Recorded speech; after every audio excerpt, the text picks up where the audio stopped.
इतना बड़ा महान आदमी देश ने पैदा ही नहीं किया, पहली मर्तबा पैदा हुआ इतना महान आदमी है। मैं क्या बताऊंगा, छोटा सा कॉमन आदमी हूं, कॉमन सिटीजन हूं, आम नागरिक हूं।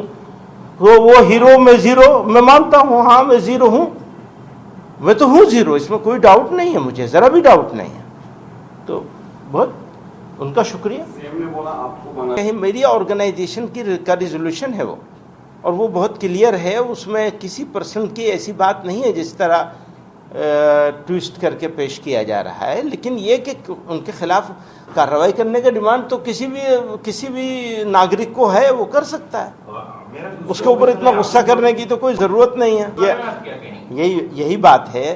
तो इसी के लिए तो इतना बड़ा सब सारा सालों से वो सारी प्रक्रिया चल रही है, उसके लिए नेशनल रजिस्टर ऑफ सिटीजनशिप तैयार हुआ है, फलां हुआ है, तो वो एक प्रोसेस है। उस प्रोसेस में कहीं कुछ गलत है तो मैं तो बराबर कह रहा हूँ कि डेमोग्राफी चेंज होने की बात, क्योंकि डिफरेंट लेवल पर करी जा रही है, डेमोग्राफी के चेंज होने की बात, डेमोग्राफी के चेंज होने की बात उत्तर प्रदेश में भी करी जा रही है। बस्ती के बारे में कहा जा रहा है, बस्ती एक डिस्ट्रिक्ट है, शामली के बारे में, कैराने के बारे में। तो ये एक सिर्फ आसाम का इशू नहीं है, सारे देश का इशू है।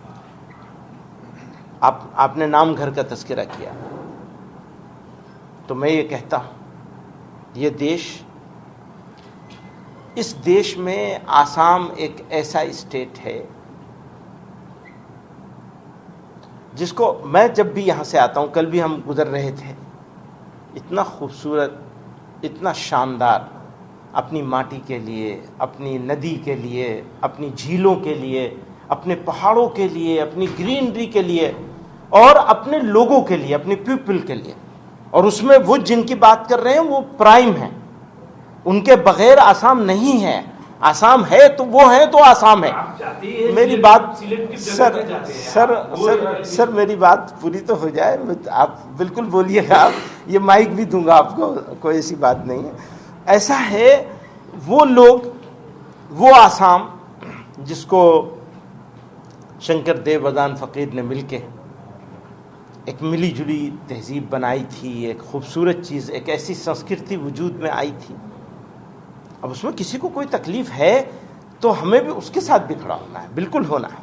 किसी को तकलीफ नहीं, तकलीफ होगी अगर मेरी इस उंगली को तकलीफ होगी और मैं कहूँगा नहीं ये उंगली ठीक है मेरी, ये कैसे हो सकता है?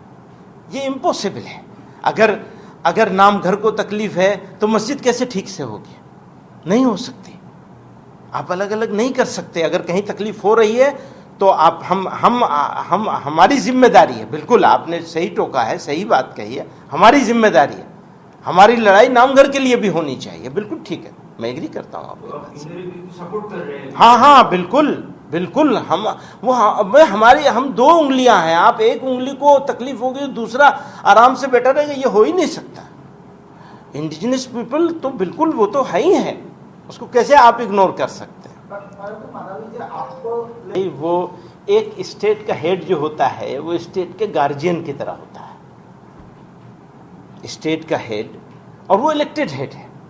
जो भी इलेक्टेड हेड होगा वो स्टेट के गार्जियन की तरह होगा। तो उसको मुझसे डरने की क्या जरूरत है? उसको डरने की कोई जरूरत नहीं है।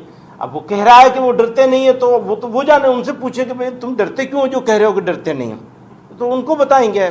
मैं एक कॉमन सिटीजन हूँ, आम आदमी हूँ, कभी किसी को, अब मैं तो यहाँ आता भी नहीं हूँ, बहुत कम, साल में 1 मरतबा 2 मरतबा कभी आ गए, कुछ अपना काम किया चले गए, उनका हमारा कोई मुकाबला नहीं है। वो बहुत बड़े आदमी हैं, इतना बड़ा महान आदमी देश ने पैदा ही नहीं किया, पहली मर्तबा पैदा हुआ इतना महान आदमी है। मैं क्या बताऊंगा, छोटा सा कॉमन आदमी हूँ, कॉमन सिटीजन हूँ, आम नागरिक हूँ।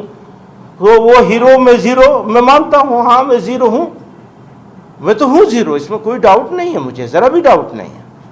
तो बहुत उनका शुक्रिया। सीएम ने बोला आपको बांग्लादेश भेजा जाए। हाँ ये बात है, मैं आ गया हूँ, वो कहते मुझे मिल जाए तो मैं मिल गया, कल से मैं उनके पास हूँ, उन्हीं की स्टेट में हूँ, वो भेज दे। अच्छा और सुनिए, बांग्लादेश की बात क्यों करी है उन्होंने?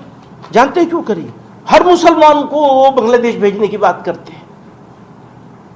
जब मेरे जैसा आदमी जिसका बाप और दादा दोनों भारत की स्वाधीनता संग्राम में 20 साल जेलों में रहे, और एक जगह की जेल में नहीं, 6 जगह की जेल में रहे।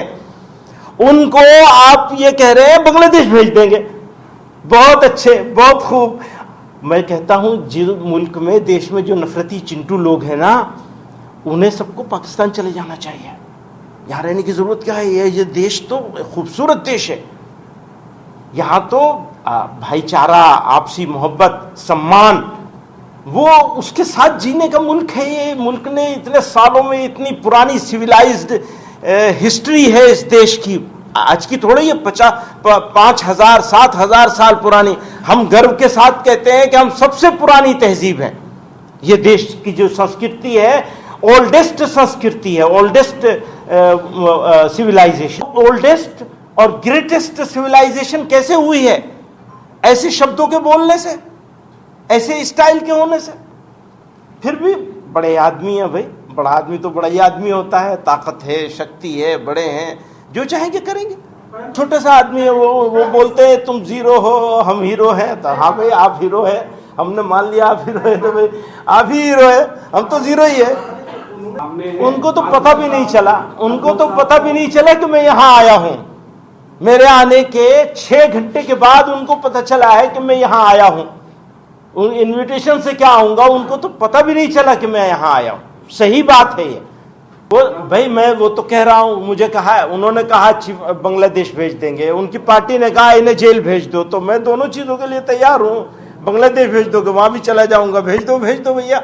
और जेल भेजोगे, वहां भी चला जाऊंगा, उसमें क्या परेशानी है? मैं तो आया हुआ हूं, आपके यहाँ आया हुआ हूं, आपके पास आया हुआ हूं।